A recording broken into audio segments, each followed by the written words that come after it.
السلام عليكم ورحمة الله متابعينا الكرام لقناة أكل ومشاوير. وبعد الصلاة على رسولنا الحبيب عليه أفضل الصلاة والسلام.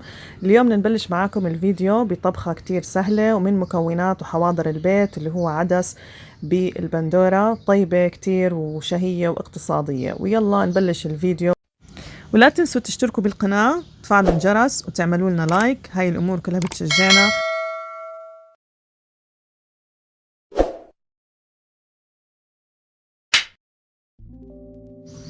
بلشنا هون بداية قلينا بصلة مقطعة ناعم بزيت نباتي. فيكم تحطوا أي نوع بتحبوا سمنة، زيت زيتون اللي بدكم إياه. ورشينا عليها رشة ملح، يعني انت بتقلي كل المقادير مع بعض فرد مرة يعني. ومنقلي معاها العدس، هون تقريبا أنا مستخدمة كاستين عدس.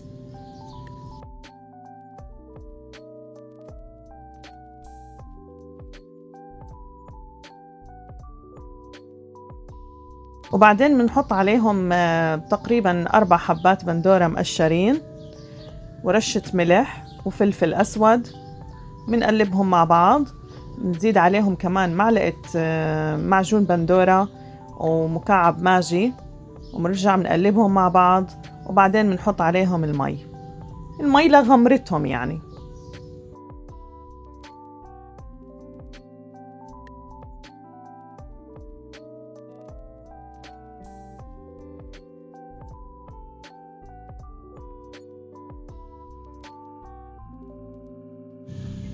هون لما بلشت تغلي غطينا عليها ووطينا النار، تركناها تقريبا نص ساعة.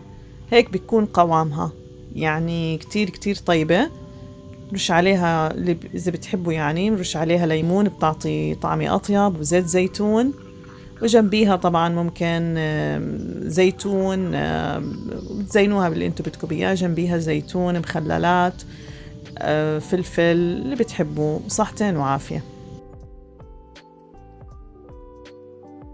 يعني مثل ما قلت لكم، أكلة سهلة وسريعة واقتصادية. كرما لا أمرا، لا تنسوا تشتركوا بالقناة.